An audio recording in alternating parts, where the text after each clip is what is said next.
What's good, Fight family? Real quick before the video starts, I'm setting up a Discord right now for any of you guys that want to, come talk to me, get to know me better, or, just have a space to be communicating with people about MMA. I have a Discord set up right now. Come through and join the Discord. The link's gonna be in the description below. I'll catch y'all. What's good, Fight family? Welcome back to the channel. I've missed y'all. I missed my first card since my channel's been started this last weekend, Cannonier versus Belal. I ended up obviously going back and seeing the important moments from the fight, and I planned on making a recap of that card, or at least like kind of skimming through it and maybe watching a little bit of them live and giving a reaction. But I'm not gonna lie, I've been pretty hungover for the last couple of days. Had a big party this weekend, so yeah, your boy's just been going through it, but we're back. And today I have a video that I'm not really seeing anybody talk about. I'm gonna be putting Belal Muhammad and the word entertaining in the same sentence here, but I have a pretty entertaining Belal Muhammad idea for this video. Or not an idea, but you know what I mean. We're gonna be talking about Belal Muhammad as a UFC champion, as a welterweight champion, because quite frankly, nobody saw it coming. Most of us didn't see it coming, at least. He actually seems like he could make the welterweight division not be this stale, fighting once a year, defending the belt once a year type of division that it's been, where they also keep the same 3 guys up at the top 5 and they never let any of these new guys trickle in. That's how welterweight has been for a long ass time. Honestly, I used to talk smack about Usman at the beginning of his run, and now all I can do is praise Usman and low-key talk about how I wish he was still the champion, because he was the most active welterweight champion we've seen in a long time. But without further ado, let's just look at who's even been a welterweight champion to this point. So let's start all the way back. October 16, 1998, Pat Miletich is the first UFC welterweight champion. It says he has 4 title defenses. I'm assuming that has to be some tournament shit. I don't know. I don't know too much about Pat Miletich. My MMA database, I guess, how far it goes back in my brain, probably starts around like Matt Hughes era, which comes a little bit after this, but only a little bit. Shortly after Pat Miletich, Carlos Newton subs Miletich UFC 31 to become the new champion. And then, of course, anybody that has been an MMA fan for a long time knows the notorious Matt Hughes slamming Carlos Newton while he's caught in a full triangle, slams him on the ground. They're both out, but Matt Hughes wakes up first, and he's the champion because of that. And Matt Hughes was the original welterweight GOAT. The man got 5 title defenses. Of course, this is a different era of the UFC. If you are just a grappler or a heavy wrestler with good hands, you're clearing out the entire UFC, especially a division like welterweight. But of course, eventually, Matt Hughes loses the title to BJ Penn, which is one of the craziest things ever. BJ Penn as a welterweight champion. He never got any title defenses. So far, the king of welterweight is Matt Hughes with 5 title defenses at this point of the UFC, which, by the way, this is 2004 now. Matt Hughes gets the belt back from BJ Penn, even getting a sub over the future welterweight GOAT, maybe arguably the GOAT of the UFC, George St. Pierre. Then eventually, of course, everyone knows how that rivalry went. George St. Pierre comes back, wins the title against Matt Hughes, and then wins, I believe they have a trilogy fight, defends against Matt Hughes after winning the belt. So that's their trilogy fight. GSP, along from his one bump in the road against Matt Serra, where he did end up losing the title, GSP is the definitive GOAT of this weight class. He is the standard that we're going to be trying to put Belal up to, seeing if Belal even has a road to make defenses that'll get him to a level like George St. Pierre. Because believe it or not, I could see Belal Muhammad doing it. I could see Belal Muhammad actually getting up to that point. He has the type of style. He's not too old either. Just to go over what GSP did after losing his belt to Matt Serra, he then defeats Matt Serra to avenge his only 2 losses in his whole career. Matt Serra at Hughes, the Mats. Then GSP defends his belt 9 times. 9 times in a row. Absolutely crazy. He doesn't even lose his welterweight belt. He vacates his belt, right, after a controversial decision over Johnny Hendricks, where a lot of people were saying that Johnny Hendricks won the fight. I've rewatched that fight multiple times. I think George St. Pierre still won the fight, but it is the closest he had come to losing in that whole title reign, which is crazy. George St. Pierre vacates his belt, and we never see him again at welterweight. The next time we're going to see him is at middleweight, so it's irrelevant to the rest of this video topic. Johnny Hendricks gets the belt after that, loses it immediately to Robbie Lawler after beating Robbie Lawler for the belt. Despite the fact that he only had 2 title defenses, Robbie Lawler's title reign is some of the most fun, some of the best fights you will see point blank in UFC history, and he really solidified himself as a legend in those 2 fights. And it's crazy that anybody can even do that with only 2 title defenses after George St. Pierre just made it clear, like, where the bar is set for that division. But of course, Robbie Lawler defends his belt 2 times. He ends up getting knocked out in the first round by Tyron Woodley at UFC 201. And, I think that's so fitting that it happened at 201. It's the start of a new era, right? Tyron Woodley shows that. He's a built different welterweight. I still think that George St. Pierre probably would have taken him, but Tyron Woodley is the most complete welterweight that we've seen since George St. Pierre to this point. And he proves it. He gets 4 title defenses, which I feel like people sleep on. I wonder if these defenses, by the way, I'm on ESPN.com right now. I wonder if these defenses are really correct. I could have swore Tyron Woodley only had 3 defenses, but hey, I guess I'm wrong. Tyron Woodley goes on to defend his belt in a draw against Wonderboy, a win against Wonderboy. He defends it against Darren Till. Wasn't it only those 3? Yo, maybe I'm tripping. Oh, maybe Damian Maia as well. I might be spacing on that one. But yeah, Tyron Woodley ends up staying the welterweight champion. And this is at the point where I started to become a lot more heavily involved in the UFC, was around Tyron Woodley's title reign. And I really thought when it came up to him versus Usman, I thought Tyron Woodley was better in every department. He had the punching power. He was a higher collegiate level wrestler. He was D2, I believe, and Usman was D3. Or Tyron was D1 and Usman was D2. Something like that. Point is, Kamaru was like a tier below him on paper. But Kamaru, of course, came out there, absolutely demolished Tyron Woodley. This can't be right. It says Kamaru has 5 title defenses. Is that true? He beat Tyron Woodley. He defended against Colby Covington. Gilbert Burns? He defends against Colby Covington again. Jorge Masvidal twice. Okay, wow, he did have 5. So everything is up to date on here. Okay, I take back what I said before. So yeah, of course, Kamaru Usman is now that standard at welterweight, and he seemed like he is going to be the long-standing champion. Leon Edwards comes out, and after losing 3 rounds in a 5-round fight, he's losing 3-1. Of course, he comes back with that head kick knockout. Now Leon Edwards is the guy. And after Leon defended his belt against Kamaru and then also defended against Colby easily, 2 matchups that were supposed to be stylistic nightmare matchups, I personally thought Leon Edwards was the guy to go through and clear out this division. The only person I saw any threat to Leon and his throne was Shavkat Rakhmonov, because that guy is just different. You know, he's undefeated with all finishes. You can never count a guy out like that. And I definitely think he has the tools to beat a Leon Edwards with his grappling alone. But you really can't count out Leon, and Leon has some amazing grappling as well. He's shown it time and time again, even against wrestlers. Even against Belal, he had moments in the grappling. But of course, now to the point of the video that I've kind of lagged to, the real meat and potatoes of this video is talking about Belal Muhammad and what he can do in this run. So now we've just looked at all the past champions. We see that Belal takes out Leon, who was honestly a stylistic nightmare matchup in my opinion for Belal in a lot of ways. I mean, I guess we've kind of learned over time now that maybe that's the opposite. But that was the agreed upon sentiment at the time. But now that we've looked at all the champions, let's look at the UFC welterweight rankings and let's see who Belal has in his path. So obviously Leon Edwards at number 1. Nobody wants to see that fight again anytime soon. Let's see Leon take on somebody in the top 5. And if he wins that, and especially if he wins it emphatically, then sure, give him his title shot back. But right now, we do have fresh blood. So Leon Edwards and Kamaru Usman are sitting at the number 1 and 2 spots in the division. We don't really need... Kamaru Usman, nobody's going to be mad about seeing that fight. But let's be real.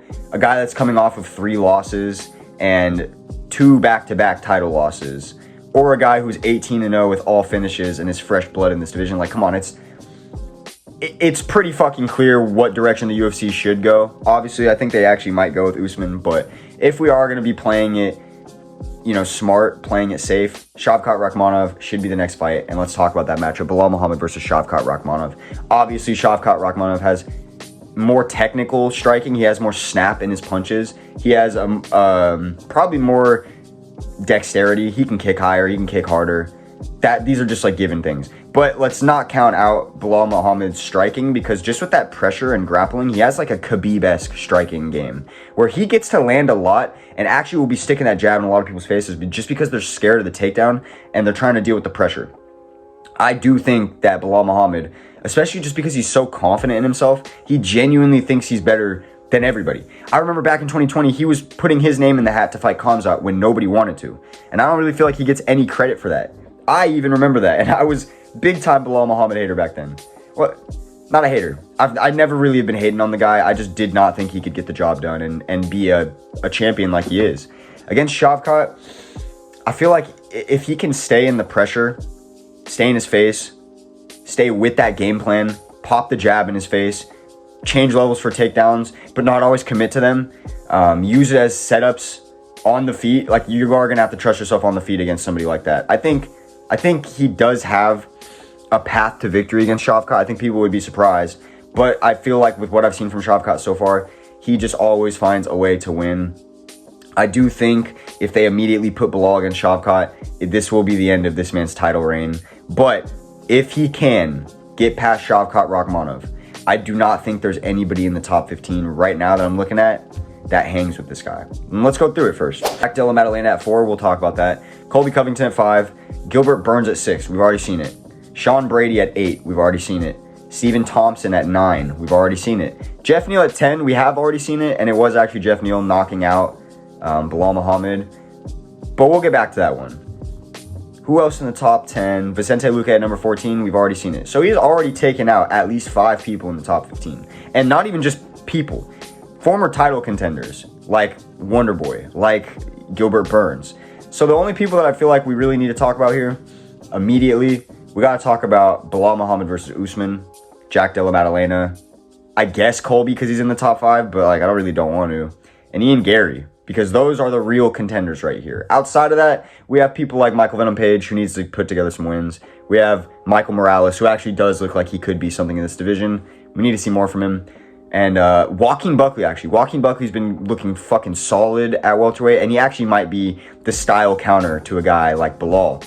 But let's go through Kamaru Usman and Belal first. Who do I think wins that fight? I do think Belal Muhammad probably wins that fight. On paper, I think Kamaru Usman is better everywhere, but I thought the same thing about Tyron Woodley, bro. And it feels like another one of those changing of a guard moments. It sucks because in MMA, it comes and leaves so fast, so it's hard to, like, wrap your mind around the fact that Kamaru Usman has only had one real bad loss to Leon. A kind of, you know, iffy, close-ish fight, but, like, definitely he lost the second fight, or the third fight. And then he has a close match with Khamzat Chimaev up a weight class on short notice. A fight that he honestly got close to winning. So it's hard to ever count this man out, and I actually do think he gets extremely disrespected by the fans for his knees and whatnot. No one knows how Kamaru is doing physically but Kamaru and the people around him. And if Kamaru is still trying to fight, he's still training, he's still working his ass off, you can't count out a guy who has 5 fucking title defenses in the UFC in this era of the UFC.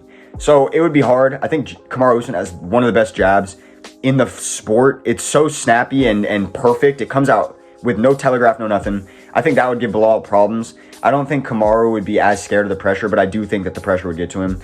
I struggle to see who would win what in the grappling, because we even saw Kamaru getting ragdolled in the first round against Khamzat, and he still comes out and has solid moments, and he still defends all of the chokes, all of the grappling pressure, despite getting put in some disadvantageous positions. I think I could see Belal Muhammad being stronger, which is trippy to say, but I think he's on some shit. Something about his body and the way that he gets a hold of people has been different in the last 5 years. I'm going to side with Belal Muhammad getting this one done. Probably like 55-45. And that's exactly what I'm siding with Shavkat. I'd give Shavkat like 55-45 against Belal Muhammad. So far, he's not looking too bad. It's iffy, it's pick'ems, but he has a route to keep climbing up in title defenses. So if we keep going, let's say he manages to beat both these two. Now he has Jack Della Maddalena waiting for him. Jack Della Maddalena, he's going to have the hardest time, honestly, because on the ground, he makes huge mistakes. Like against Basil Hafez, he almost lost that fight just due to the mistakes he was making, giving up certain positions. I'm sure he's going to have cleaned it up to this point, but there's only so many strides you can make in that department, you know, in the grappling game, and you're not going to be able to cover the ground that Belal Muhammad has on you. I think Belal Muhammad would quite easily get Jack Della Maddalena to the ground. The one thing Jack has as that X factor is he's extremely, extremely tough. Like, saying the word tough is an understatement. He is one of the most resilient, badass fighters you're going to see. Bro was fighting through a broken arm against Gilbert Burns from the first round. Comes back after losing almost the whole fight and knocks him out in the third round. Like, dude, you can't count out a guy like that. And he also does have, like, the build and the striking style that I think counters Belal. You know, similar to a Jeff Neal, similar to Vicente Luque back when they first fought. I could see him landing on him, but realistically, I think Belal Muhammad is just going to be able to get him down, eat any of the best shots that he throws at him, and yeah, eventually I think he could actually chase a submission on the ground or TKO with all that pressure. Talk about Belal versus Colby Covington real quick. Honestly, Colby actually stylistically has one of the best matchups for this because he is not going to be falling to Belal's pressure, I don't think. I think if anything, they might stalemate each other. I don't see Colby Covington getting tired and getting pushed back and getting spam taken down, or like the jabs pumped in Belal's face. So it's kind of ironic that I didn't even want to talk about Colby, because he low-key has the best shot out of anybody here. If this was prime Colby Covington, I don't know that he is anymore. I really doubt that he is. If this was prime Colby that really wants it, I think Colby Covington actually wins this fight. I'd give Colby 70-30. I think he has the best odds out of anybody in the top 15. But I will say Colby does not look the same. And after watching him in that Leon fight, I never wanted to pick him again. Same as Usman, bro. And I watched Usman in the Leon trilogy match. They just look so timid. They didn't look like they wanted to be in there. They didn't look like they were fighters. And that disappointed me, because Colby Covington has been giving so much by the UFC that he honestly doesn't deserve, just because he's like the biggest personality at welterweight and he still can't capitalize. You know, is what it is. I'm going to lean with Belal Muhammad again. But like I said, if Colby was in his prime, I think he's the worst matchup for Belal. Number 6 is Gilbert. Number 7, Ian Machado Gary. Ian Gary actually has a good chance. But I do think in the grappling department, I mean, you're getting laid on by MVP. And the only reason you win that fight is because he lets you up in the 3rd round, because he wants to make the fight interesting, because your boring ass doesn't want to strike with him. Yeah, no, I think Ian Gary needs to show me a little bit more in the grappling department. Like, he can hang down there, or at least get back to his feet, like get his hips under him. I feel like Belal will be so heavy on a guy like Ian Gary the second he can get him down. And even if he can't get him down, if he gets him up against the cage, he's going to be, you know, with that big old steroid back, wide spread on the arms for the double leg. And Ian's just going to be sitting there like, you know, crossing his legs, trying to fight the wrists, but he's just going to be held there, because he's definitely not stronger than Belal Muhammad, and I don't think he's slick enough to just be getting out of those positions. So I will side with Belal Muhammad, probably winning that one 75-25. I give him 3-1 odds. I feel like Ian Gary's best shot is landing like some crazy head kick that like wobbles Belal, and then he follows up with like a good like 1-2 or like a hook or something. You know, catch him when he's rocked. That's your best bet. Sean Brady, Stephen Thompson, 8 and 9, Jeff Neal at number 10. This is an interesting one because they've already fought before, but Jeff Neal would have to string together some wins in the top 10 that I don't think he could. I think he would have to get 2 more wins before he was ever considered in the title picture, and they'd have to be wins like this. Like, he'd have to fight deadass. He would have to fight Sean Brady, smoke him, right? Now you've made it up to the top 8. And then you got to beat somebody like Gilbert or Colby. Like, you got to get a big win on your resume. Somebody that was a title contender or interim champion, former champ, something like that. That's Jeff Neal's only shot at fighting against him again. And I actually do think Jeff Neal would have a pretty good chance. I would lean towards the champion, probably like 65-35. But I know there's some psychological effects to getting knocked out by somebody before. The thing is, we've seen Belal handle that against, you know, Vicente Luque. He got smoked by Vicente in the first fight, and then he goes out there and he absolutely beats his ass. So that's a tough run. I guess the last 2 people we're going to talk about today, Joaquin Buckley, Michael Morales. I mean, I could talk about MVP as well. I'll throw in MVP because I fuck with MVP. We'll talk about MVP first because he's the last on the ranking. He's number 13. Michael Venom Page is going to have a hard time with the grappling, but I do think that he could land crazy shit on the champion, on Belal. You know, he finds ways to land things even on elusive, tall, you know, strikers, counter strikers like Ian Gary. There's no way he's not going to land something on Belal. I feel like I would have to probably trust Belal's chin and his ability to just withstand damage, or know that he's going to have to eat a lot to get it to the ground, because once it's on the ground, it's a wrap. On Page will just get held there, and his age will show. Like, maybe if he was a little bit younger, I would trust him to just find ways to get this one done. But no, I think Belal Muhammad will have an easy time with a guy like Michael Venom Page, as much as I ride for the guy. Michael Morales and Joaquin Buckley have the best chances out of anybody in this video, and it's funny because they're some of the lowest ranked out of anybody in the video. Michael Morales, 16-0, I believe, maybe 17-0 now after that win over fucking Neil Magny, who's just always going to be in the top 15, I guess. Michael Morales does look amazing. He has a well-rounded game. You know, TKOing Neil Magny is impressive. It's not easy to do, even though Neil Magny is so much older in his career these days. The guy has a great striking. He has power in his hands. He has grappling. He's young as hell and undefeated, so he has all the confidence in the world, and he has all the time in the world to learn the craft. Now, I think he would need to string together like probably 3 more wins in the welterweight division. Give him somebody like Jeff Neal, Stephen Thompson. That'd be a good fun fight. And then if you can get through that, give him a stylistic matchup that's going to be similar to Belal. Give him like a Sean Brady. Give him a Gilbert Burns. Give him somebody that's going to be trying to get into the ground so we can see before he fights the champion if he has the tools to handle that. And if he gets through all these tests with flying colors, yeah, I think the dude probably can handle Belal. Obviously, right now, where they stand, I have to lean Belal like 70-30, 75-25. You got to give the champion his credit here. And with Joaquin Buckley, I think Joaquin Buckley has the best chance out of anybody in this video. I think Joaquin Buckley is the style nightmare matchup for Belal Muhammad. He's explosive. He's always coming to take your head off. He can wrestle perfectly fine. He honestly might have not better wrestling technically. No, honestly, he might have better wrestling than Belal Muhammad. I don't know. I'd have to see. His double legs are a thing of beauty. But his positional awareness on the ground and his control, I don't know where that would hedge, and I'd probably lean towards Belal Muhammad. But I think Joaquin Buckley has all the tools on the feet. I don't think the pressure is going to be getting to him like that. I think, yeah, especially because he's coming to his own right now, and you can tell he's very confident. He's undefeated at welterweight. I think he would be the hardest matchup. I would lean towards Joaquin Buckley getting that belt 70-30. I really think that he could do it. And if he finds a way to get up there, the UFC is going to get even crazier.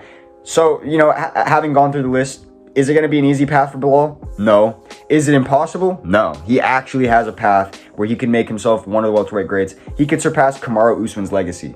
But he has some killers up at the top that he's going to have to get through first. Let me know what you guys think down below. I know this is a bit longer of a video. I kind of want to start doing this style of content more. Let me know what you guys think gets this one done. Do you think Belal can stay a champion for a long time? And if you don't, which contender do you think takes the belt from him? Let me know down below. Join the Discord if you guys want to just directly connect with me or whatever. Talk with the people in the community. Come through the Discord. We talk about MMA shit. And yeah, that's all for me today, guys. I'll catch y'all.